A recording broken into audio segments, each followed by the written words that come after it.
Hello everyone and welcome to another mono preview video, this time for Nemesis 4 Full Defense. And we're gonna start with the H.D.R. London division.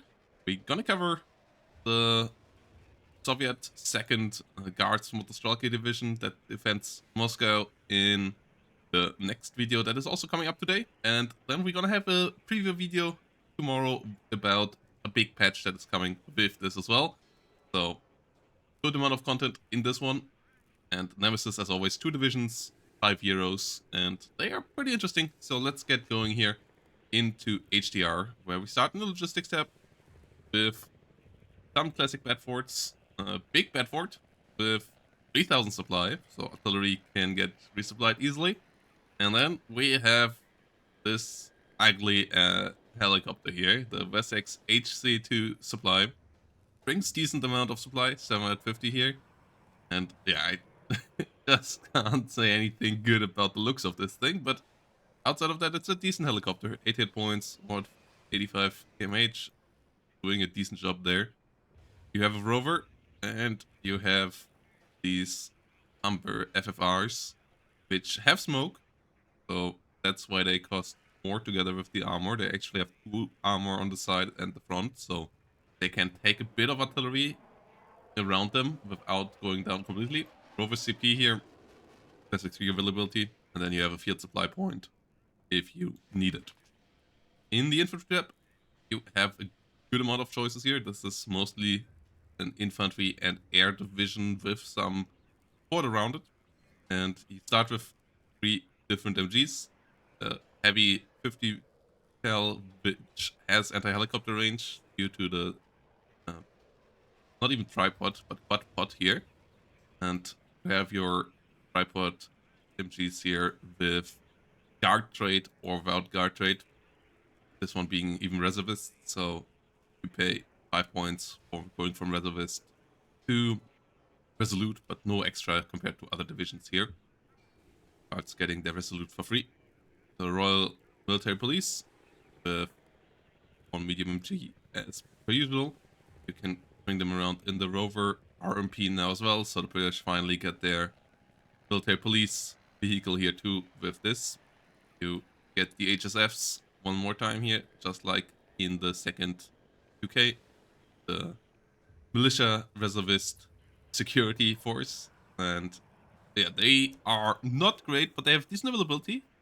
12 is quite nice, and if you need 10 hit point troops, 30 points, you can just bring them for just throwing into the meat grinder, which can be okay in this deck. That can be an okay option. So taking 1 card of these might not be that bad.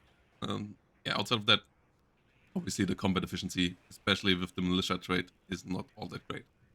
Even if you upvet them with some leaders or entering Royal Military Police, so wouldn't even do that. Then L6 Wombat, classic, as nearly every other British division as well.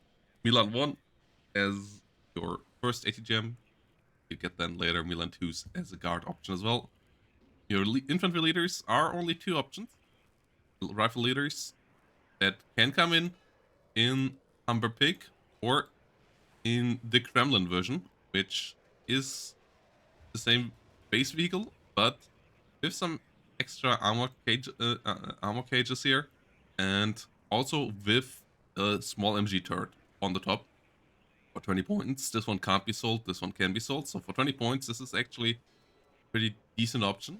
This is pretty fast. Off-road speed does suffer a lot though, but it has smoke, 20 points, and an MG that is quite fair, especially with 2 armor. And yeah, the rifle leader, healthier, 6 hit points, smoke, has an ET weapon, pretty solid. Rifle patrol has security trait, has the same transport options, and has a sniper rifle. So plus the smoke, this is a pretty nice utility squad, and I believe you want 1 card of these.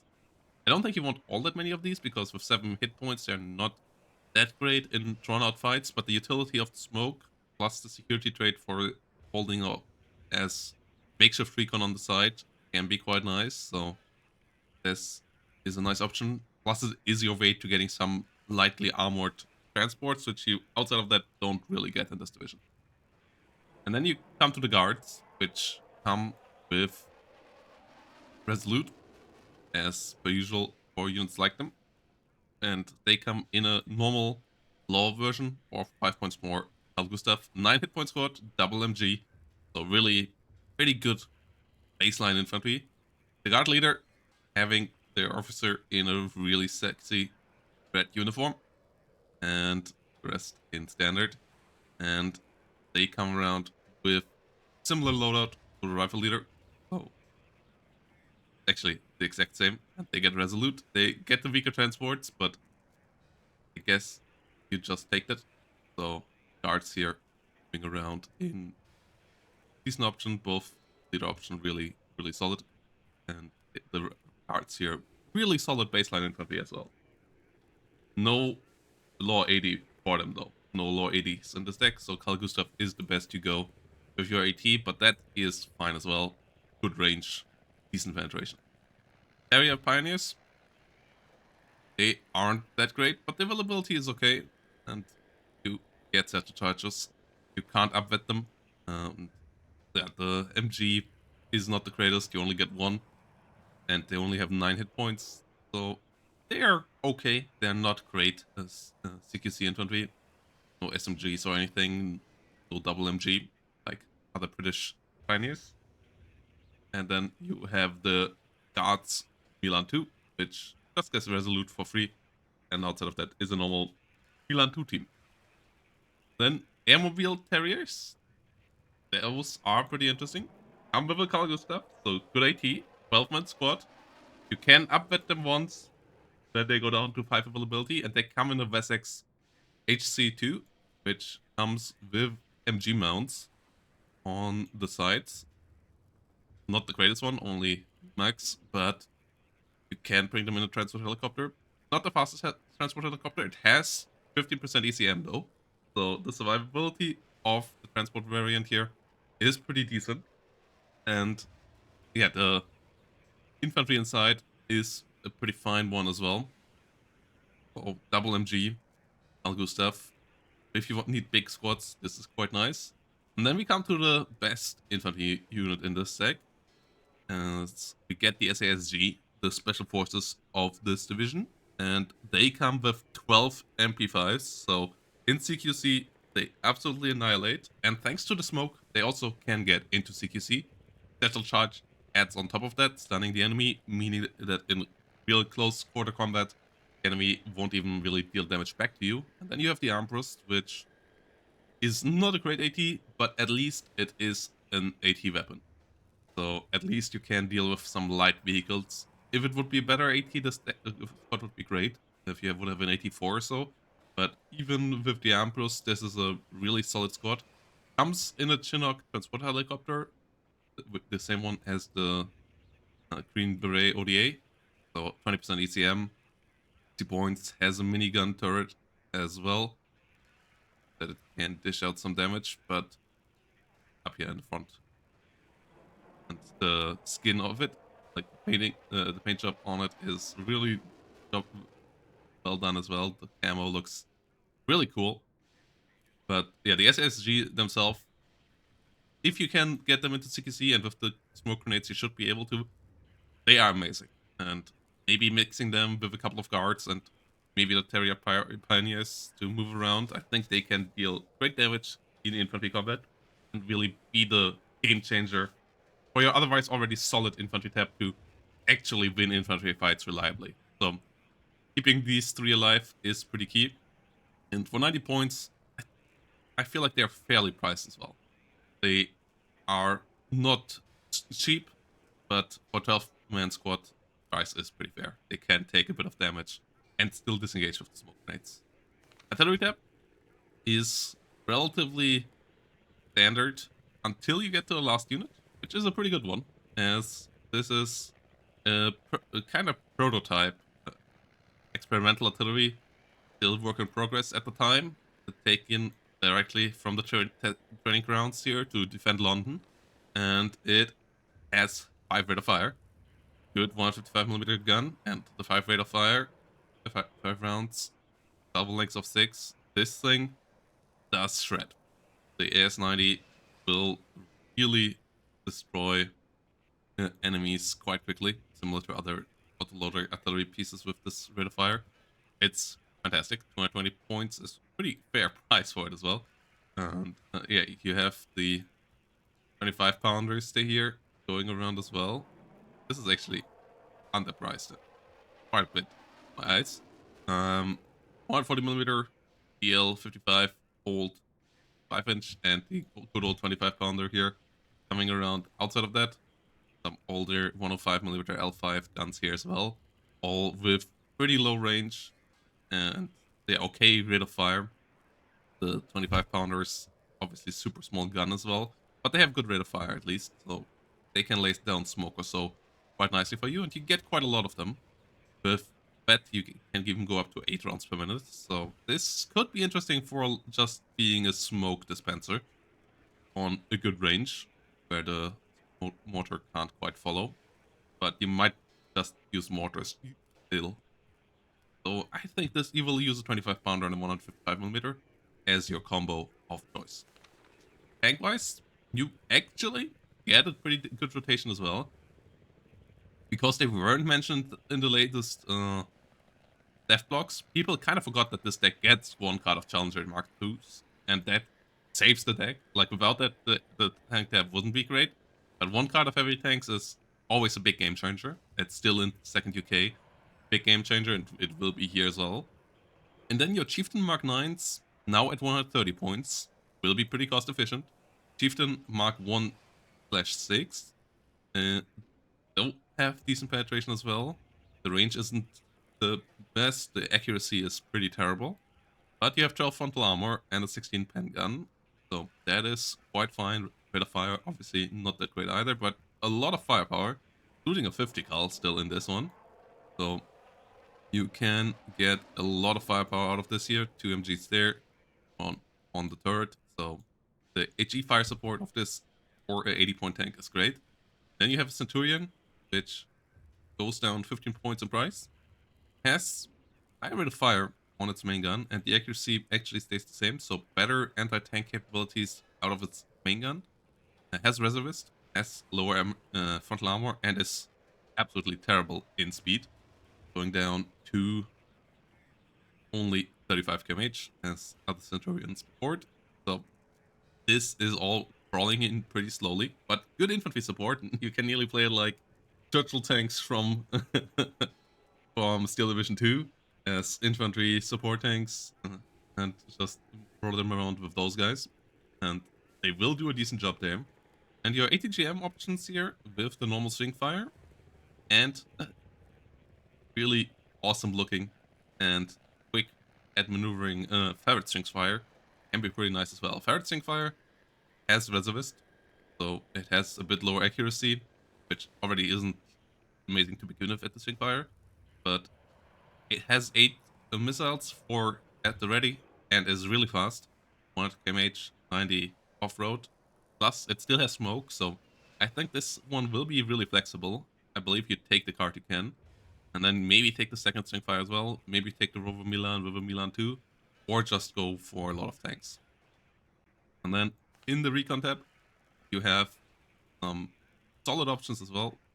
The Carrier Scouts, 7 availability, 4-man recon squad, nothing super special. You get a rover with double MG here for them, one mounted weirdly in the rear here, and then one on the top, really packed with a lot of stuff. And yeah, good optics, has smoke actually on it. That is quite nice for a rover like this. And then you have the scouts, your normal 35 point 4-man availability. So if you don't need the AT, you can get a lot of availability out of your recon here for a cheap price. Then a classic, very good optics, little helicopter here out of the Scout AH1. Pretty slow one though. If you need the exceptional optics, you have the Chancellor one more time, just like in 4th. Really good recon helicopter. Really good recon helicopter. Arts in with Sniper coming in as well, and they have an interesting transport as well. The A109A, the Italian helicopter that they took over from the Argentines, if I remember correctly. And they have special forces strength on the helicopter. and it has two 12mm gun pods and two 7-rocket hydro rocket pods as support. So you can get a bit of firepower early on out of these guys. And the helicopter itself is fast, has decent survivability. So together with the sniper, dropping the sniper, coming up, killing a enemy recon squad, this could be quite nice. Then you have a little bit of mechanized support as well, with a classic Scorpion, a classic Fox, and then exceptional optics. Radar is equipped Fox here, front surveillance radar equipment on it. So exceptional optics on a Fox, going from good to exceptional for 10 points. So that should be worthwhile. It's 5 points per optics step, which is fair price. And having an exceptional optics vehicle is really nice. Bringing this with your tank push means that you will spot enemy ATGMs, maybe even before they fire, for sure always when they fire, and also see enemy tanks immediately, even in bushes, so that you can shoot back at them when they come into range. And this is, in general, it's just really nice. Helping out on your side as well. Just recon. AA is medium. It's better than a lot of other British AA tabs.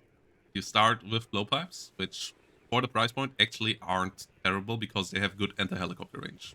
And you can just spam so many out that eventually the enemy will be either stressed out and forced back because suppression here is fine as well, or you actually get some hits against, especially against helicopters. Not good against the aircraft, but against the aircraft you have other things. So if you need anti-helicopter cheap and with high efficiency, you can even bring them up to 40% accuracy. But then blowpipes are pretty fine. Javelin's still not great, even after the slight price buff, because the low anti-helicopter range is a bit of an issue, and you still get 3 blowpipes for the price of 1 Javelin, and its accuracy not that much better.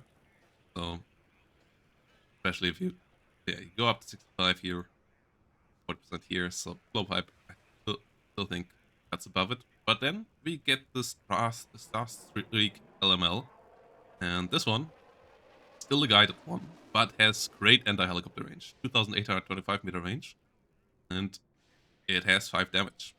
Another new weapon here, new directly taken from the test grounds. 65% accuracy is amazing as well.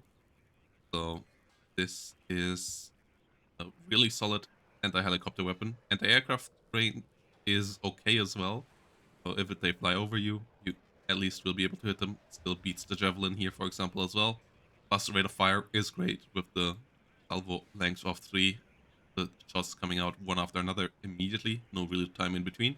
So the Starstreak actually should be able to get down helicopters quite efficiently and shoot down planes in a decent manner as well. Up here, FSE1 is okay.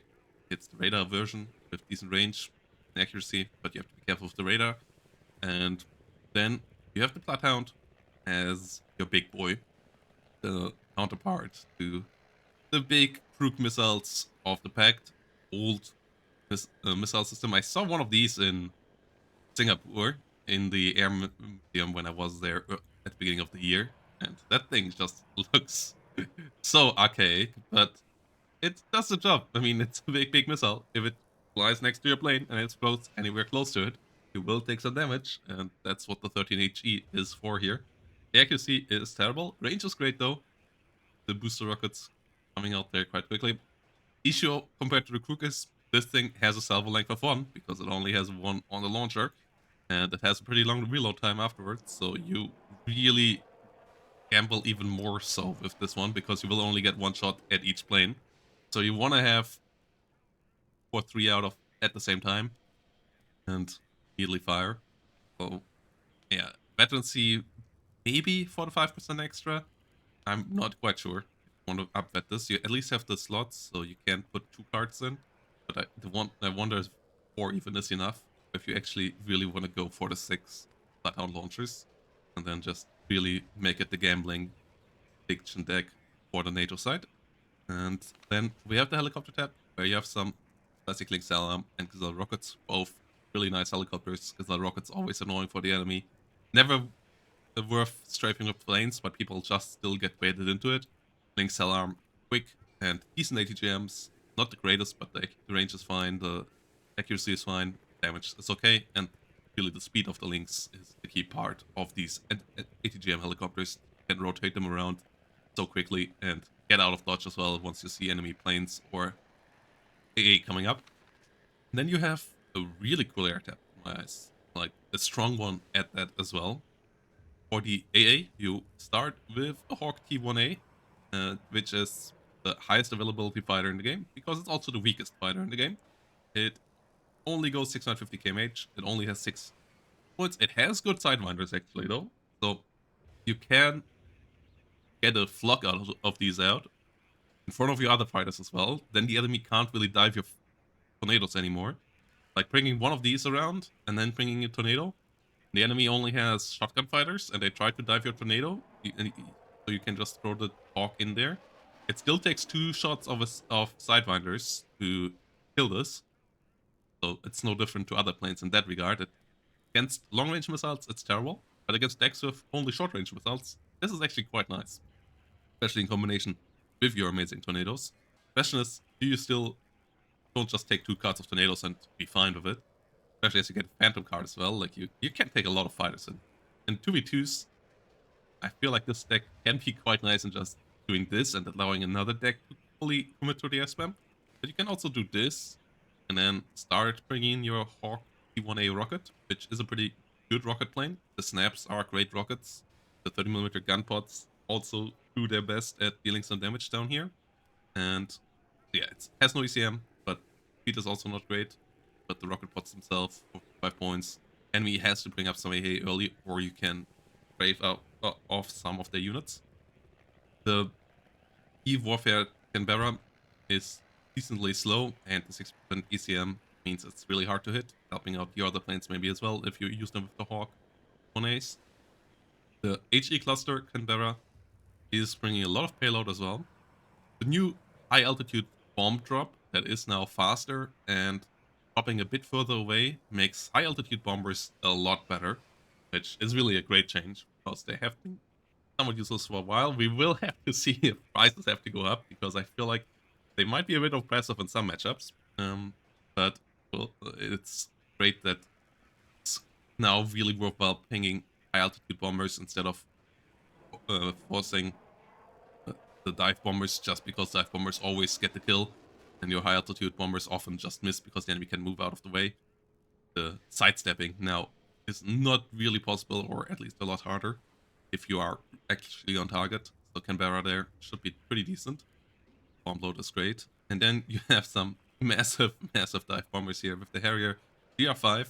40% ECM on the GR5 as well, so really a big step up to the previous Harrier versions. And they bring in 6 cluster bombs or 6 big HE bombs, plus some sidewinders still in the middle pylons. So these things are absolute bomb trucks and can still kill a helicopter.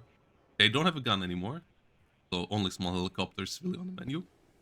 Help out a bit against fighters as well, but the big key part is that the 40% ECM makes them really hard to hit. The issue is still 8 hit points, so if they get hit by something like a coup, they're still dead. But the 40% ECM, especially against manpads and so on, should help out big time. And also against the big ones, means that they miss a lot more. So these Harriers can deal a lot of damage as well. So yeah, this is the H.D.R. London, and this is a pretty cool deck. I think this is a quite unique one, and the units that you get are all pretty solid as well. This don't feel like will be top tier because it doesn't have IVs, it doesn't have forward deployment, its tanks are all somewhat cumbersome, but they are efficient at the job, especially now that the Chieftain Mark 9 went to 130 points at a much better spot as well. The air tap is amazing. Recon and AA and helicopter are all fine as well, so this feels like a really solid all-rounder deck that goes into its theme and doesn't overdo it. So I'm pretty excited for it. Let me know down below what you think about it. See you all in the next one. Don't miss out on the second cards, as they have some cool toys as well.